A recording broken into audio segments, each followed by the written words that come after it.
A job market with no consumer memory is a global labor market with no minimum wage. Reputation for the destination, but not for the journey, is a workforce with no leverage.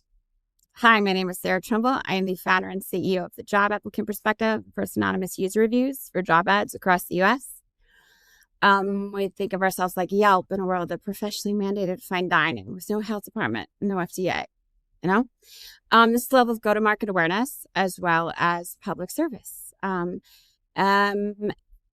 I think of it like you have to educate everyone as to what scurvy is. You want to convince the workforce to give each other vitamin C, I'm just going to go ahead and get started. This comes out in written and video format and audio format. I think I said that regardless. We'll get started. Bold supposition. Consumer memory is social capital, is economic trust, is user reviews in a virtual economic space. I want to be clear because I am entrepreneurial, but I am also academic in my nature. I am not I'm a pattern reader.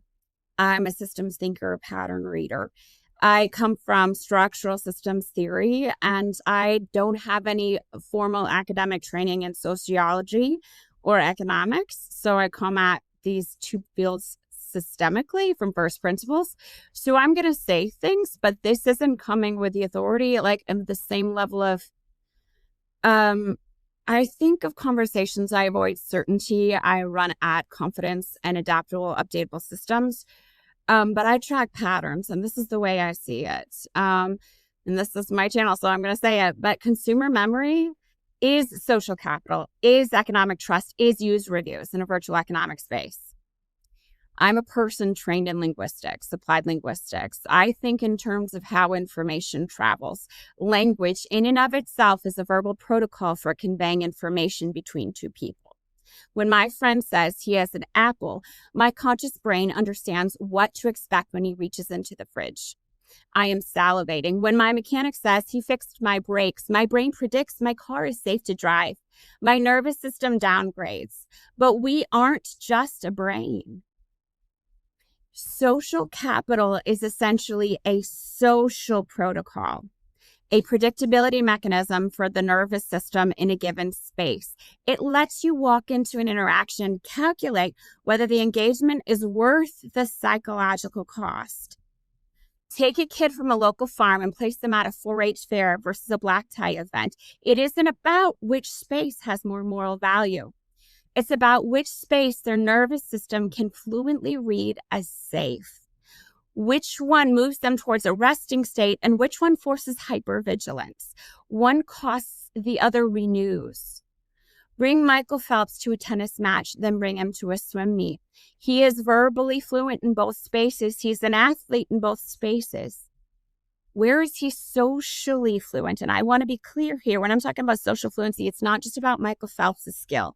It's about where is he seen fully for the human that he is? Where does he have immediate respect? Where doesn't he? Where is he familiar with the physical space and with the people existing within it, in so much that he feels comfortable making that decision, knowing the psychological cost it's about to engage with or value. The social context of a room in and of itself is a sentence to me. I think of it as a sentence. It's a nervous system sentence.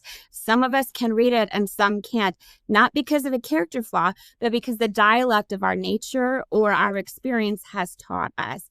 In general, I think of neurodivergence like a nervous system dialect. It engages that way. I worked with a lot of second language speakers, and I noticed that people who fluently speak English, I was the same way myself. When I fluently spoke English, I thought I could just tell people, oh, don't do that there, do that there, But you can't really. You have to actually study the language before you can understand why they're doing the thing they're doing. And you need to know where they're coming from. Because when Korean use the same word for both things that in English has two different words, the fact that they screw up the words isn't because they're screwing it up. It's because the mental model in their head already has that. You have to practice for them. It's just a matter of practice. And I think that nervous systems almost have a dialect. I'm not going to say that's exactly what it is because I'm not a neuroscientist, but I'm saying it engages with that pattern of nervous system dialect. And sometimes it's nature, Like you're born in a certain way. You like think of it physically. Someone's born without an arm or without an eye. That's not a character flaw. That's just a physical, like the space that they were born into. But then it's also related to where were you born with context of your family system, but then also like where are you going to, what room are you walking into, you know? And so it's complex, but it's a sentence in and of itself. Our subconscious is processing a lot of sentences to me. So anyway, when you can't read the room or when the room hides its context, being there becomes expensive. And when you can't control or predict the cost and you can't opt out of the relationship for whatever reason, you suffer a total lack of leverage. Participation in a human system, economic or social, begins bankrupting your nervous system. In an economic market, which is ultimately a human relationship, that's all it is. The human relationship operating both through financial and social capital, starting with social because it's human, into financial capital. The absence of social protocol drives informational distortion and trust collapse. An economic system aligned around the comfort of a single stakeholder does not equal systemic health. It demonstrates the exact opposite. Alignment around the comfort of one of the stakeholders' emotional lack of dysregulation, not the well-being of the group, that's not going to work, you know? It demonstrates the exact opposite. A system unwilling to adapt to meet the needs of, in this case, half the stakeholders and well over 95% of its consumers is not demonstrating strength. It's proclaiming breathtaking fragility. Their sense of self relies on a narrative that's a structural delusion. Whether or not Glassdoor puts reputation to employment, if the process of acquiring employment operates entirely without discipline, where platform vendors profit the longer they can plausibly deny access to employment for the unpaid consumers driving their metrics, the labor market has been operating with a $0 an hour functional minimum wage for more than 20 years. This issue, this labor market, this process issue is not at all only related to job-seeking population, the stagnating wages, the K-shaped economy. Like, it's a breathtaking blind spot we're looking at here. And I know I've spoken about it before, but just off the charts, like this is a five-alarm fire. And the public policy response is hard. Sometimes the category error of people's lack of approach here is a challenge for my logical brain. Who this is for: anyone who's ever walked into a room and instantly known whether they belonged without being able to explain why. Sociologists and economists who treat trust as a black box variable rather than a mechanical system with a channel, a memory, and a real bodily cost. I'm going to argue that it does. Really, really. I think it's pretty straightforward. I really think spirals. The inner is the outer. It's what it is. Macroeconomists trying to explain why the K-shaped economy keeps wide. Job seekers navigating a survival market for their families plagued by at least 30% of lemon rolls. I think I've demonstrated over the time here. Much worse than that, really. Indeed, it's like a 0.3% conversion rate. Come on now. No consumer memory, no social capital to change it, and the current system. What spending time and spending money have in common. This is where I'm bringing my linguistics in here. I love this. I genuinely think most humans are walking around this. I think emotional capital is economic capital. It just is, you know? It's the stories we tell ourselves about the world we're living in. It's emotional colonization, is economic colonization, is geographic colonization, is narrative colonization creates all of this, you know, and that creates the predictability mechanisms we're doing in there. This emotional space here, that is what it is. We don't value something because it's valuable. We value it because we socially value it, you know, like the system needs people to care for the young and care for the elderly, but they aren't socially valued, so they're not economically valued. Emotional infrastructure is financial infrastructure to me, but I'm not going to make that full case here. I'm just saying personally, that's where I come at it. Maybe I've already made it. I'm not, whatever. The language we use to get humans to engage with, okay, I wanted to talk about the language here. We talk about this, spending time with someone, the same way we talk about spending money on someone. Spending, expending, spending and expending, you know? Current documented conversations with estranged parents and lonely men everywhere, typically known for their toughen up attitudes, often characterize the accountability that their no contact loved ones ask for with punishments. They do. Like, it would happen, though, with people who don't think emotions are worth accounting for.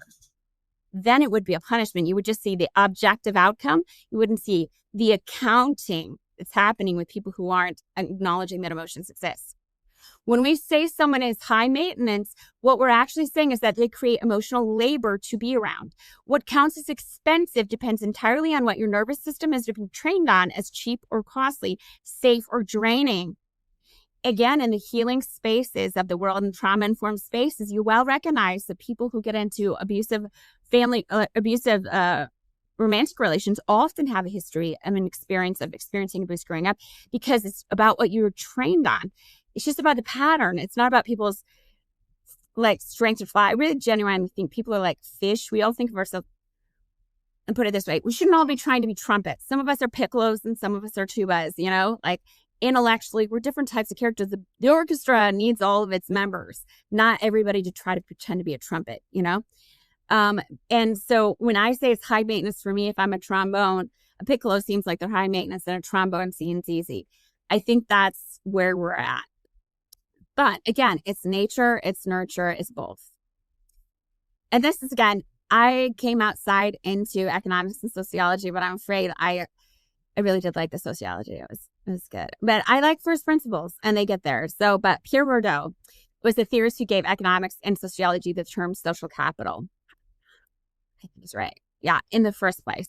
Never treated it just as a ledger of trust and connections. He paired it with the second concept, habitus, the durable embodied set of dispositions a person carries from their history. It is habitus that dictates which environments we can move through fluently and which put our bodies on alert. Bourdieu's model already had a body in it. For me, you're talking about information transfer. That's an informational sentence for your nervous system. It's an informational sentence. And in a society that's ramped up towards comfort, a person speaking a different nervous system dialect would seem uncomfortable to people. When people view the community's alignment as aligned around their emotional dysregulation, they think things that are uncomfortable are untrue. They're not. They're just uncomfortable, you know? And so when I think of all the bias that people have against every level of whoever isn't in the inner circle of the hierarchy, like as neurodivergent, you know, that sort of thing, I think it's because it's emotional dysregulation. They're unfamiliar with the uncomfortability, because people's identity gets located around not having emotions and being tough and strong and whatever it is that you think you need to be. I think you start to view anything that makes you feel uncomfortable as necessarily untrue, because you don't have that emotion. So it must be untrue because it's not you. And I think that's where that comes from. Regardless, like it strikes me that nervous system dialects would explain also some level of neurodivergent bias that people seem to experience. I experience this as unnaturally honest people, but when you're not organized around reality, you're organized around reaffirming a narrative that you don't have emotions, then you see it differently. You know, you don't see that as honesty, you see that as lies. But yeah, I don't know. That's the theory. I put this hypothesis there because you want people to understand that, like, as much as I think this, what I don't know, still real, and also like not a trained neuroscientist. So, but I think it's a really useful way to think about it for now, at least. Is that platform economics? Okay, Bourdieu's model had body in it. Platform economics originally treated marketplaces like digital gold coins, and I spoke about that in the Bazaar of Agro, which I think you're right. So, wouldn't have said it otherwise. It's kind of rude to say it otherwise. Assuming the transaction was the whole story and reputation was an afterthought, eBay proved the assumption was empirically wrong. And there's a 2014 study from OSU.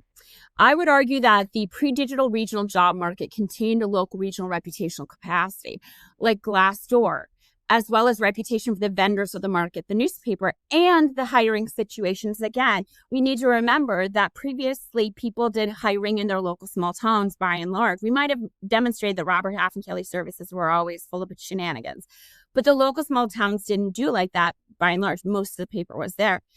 And in that scenario, like, you're not just going to evaluate the employer. The local reputation holds in place, holds in check the hiring process. Oh, did you hear at the coffee shop? Oh, did you hear that so-and-so, like, they're doing 5 interviews now? I can't believe that. Yeah, I'm not going to apply there.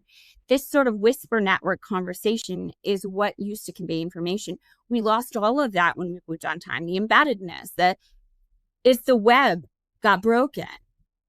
Operating a virtual marketplace without reputation is not neutral. It is not neutral. I know I come off polemical, but neutrality in a very unjust situation is not neutral in and of itself. It suggests complicitness because it's the emotional comfort thing. It's a digital hostage situation, virtual marketplace without reputation, because the walls of Agrabah aren't built with physical bricks in a virtual space. They're built with the absence of information, the absence of being able to solve your problem. It forces the structurally weaker party to hand over trust to a stranger with nothing to hold that stranger accountable if that trust is broken. A market without memory cannot distinguish an expensive interaction from a cheap one because nothing about the interaction persists past the moment it happens. I wrote about it in my article last year on game theory. There is no leverage in a single isolated data point. Leverage only exists in a pattern someone else can see coming. A pattern you can adapt to is a pattern you can adapt. You don't need employers or vendors to change. You need job seekers to be able to start choosing which one of those they prefer. And that will incentivize the change in and of itself. Job seekers were never given a feedback mechanism, and that wasn't an oversight. It was downstream of something far more basic. They had no social capital in the cultural discourse to begin with. Genuinely, the study of the labor markets has been so helpful for me understanding these social dynamics in our society, period. The way people are believed or not believed in a given situation is really totally related to whether or not they have social capital in there, whether or not they're seen as someone who has ability to validly observe the. You don't build UX for a voice you've already decided isn't worth hearing in a society. Social capital as a speaker meant no user experience as a participant, and no user experience meant no consumer memory of the market at all. Running an economic market like a social aristocracy where one side requires total submission from the other without consequences is simply running an economic market stripped of discipline. It is not coordination. It is compliance to the comfort. It is not value. It is offloading responsibility for having destroyed it. Like, that's all it is. Like, layer in the ghost jobs, an estimated 30% of listings on major platforms per Wall Street Journal. Okay, sorry, I said that wrong.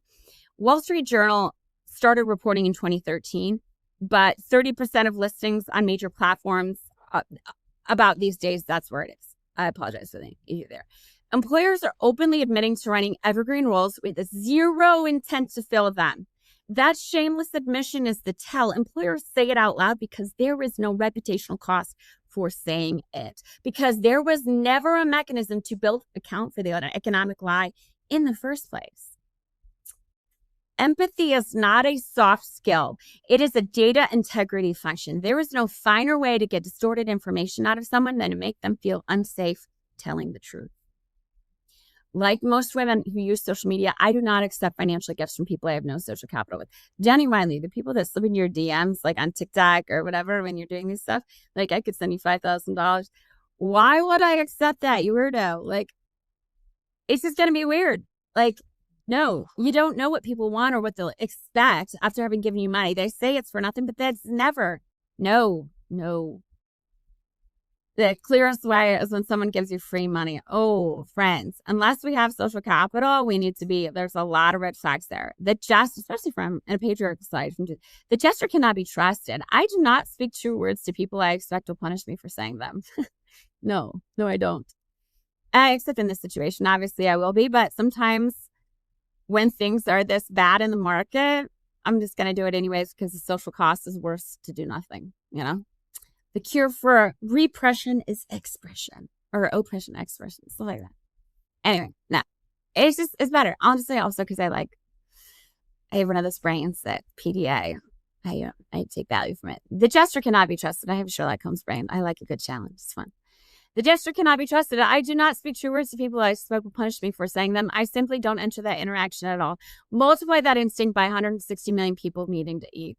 Look again at the low, higher, low, fire. Genuinely, it really is not confusing. The K-shaped economy. What are we talking about? That's not confusing either. Flattening an informational channel isn't a way to get good information. It's a way to guarantee you don't. It's true, though. It's a way to guarantee you don't. And silence has no leverage. A workforce that has learned it isn't safe to speak honestly is not a cooperative workforce. It is a compliant one. It's a compliant one. It is a workforce with no bargaining position left, because bargaining requires that what happened to you be sayable and heard and remembered by someone other than you. Yeah. I would like to say, I think I clocked it.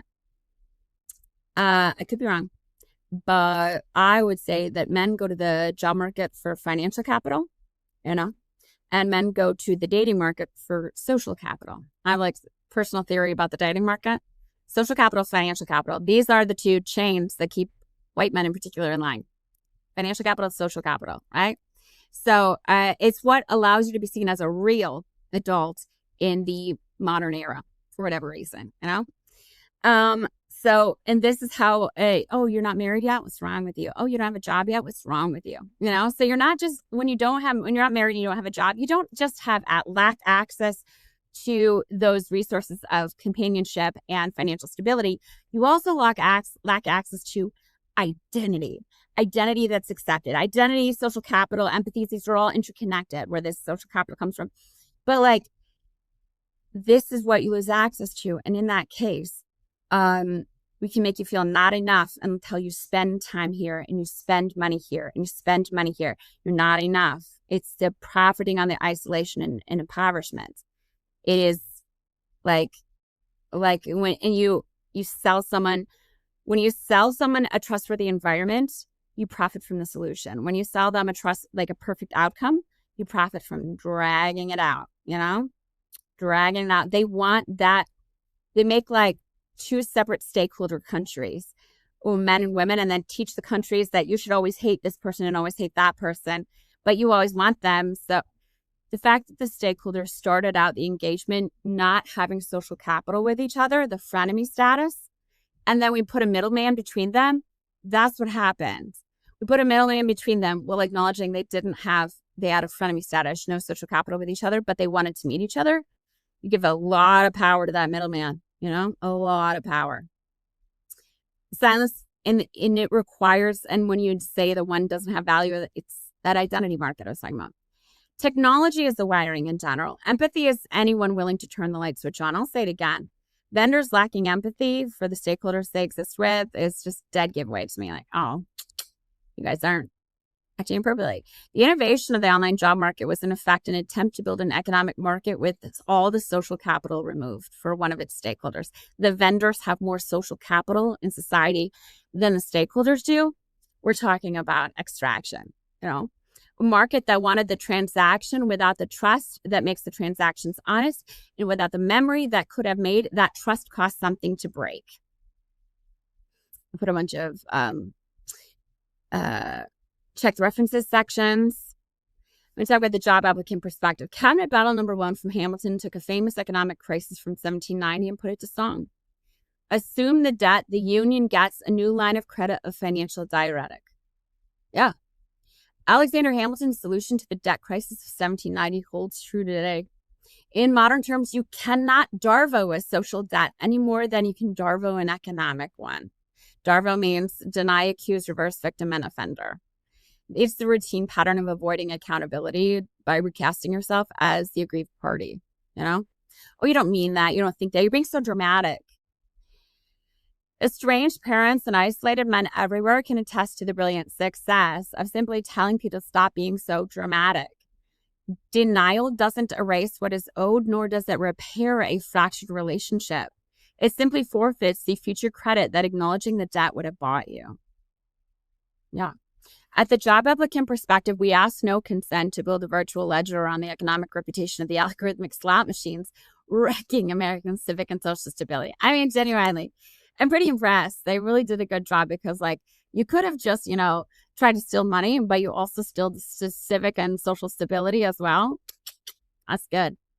We are instead grateful for the social positioning outside the operational enclosure, trapping political and economic leadership. I think that's a cybernetic issue.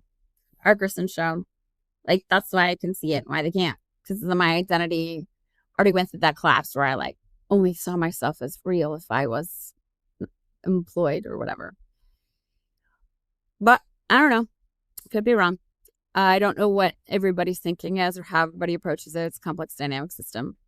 It just doesn't strike me as mustache twirling bad guys in this case. It's so pervasive. It's just fluent. The blind spot is fluently moving everywhere I see. Well, it's breaking in a lot of places, but it's not fully broken yet because people aren't speaking. They're not engaging with it in the same way. So, nonetheless, I mean to say the level to which I see evidence of the blind spot so fluently across academic literature, like in economics, how they couldn't even conceive of asking cui bono for the virtual market vendors. I was just shocked how they couldn't even ask. In the SEC filings, it's yeah, they really don't even think about it. It doesn't even occur to them that it should occur to them. In and of itself, that's a fluent error.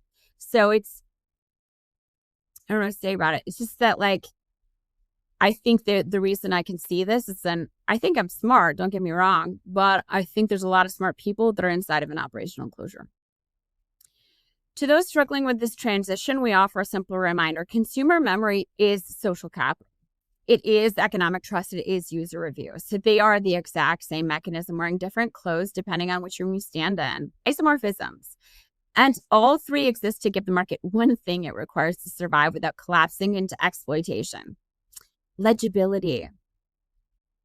Consumer memory is market legibility. Running an economic market with no legibility, that's a choice. We all screwed up on that one, The fair doesn't lie. Put that farm kid back in the room. The 4-H fair or the black tie event, it was never about which one was better. It was about which one their nervous system had enough history to read correctly. That kid didn't need leverage over the room.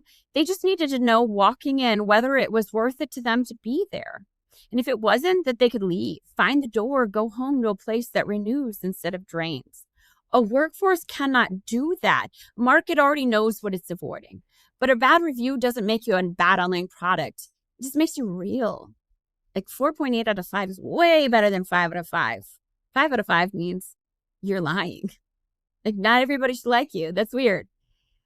A bazaar survives because the vendor and the customer, it's whenever you have 100% of the votes or 0% of the votes, that's a real special democratic election. You know what I mean?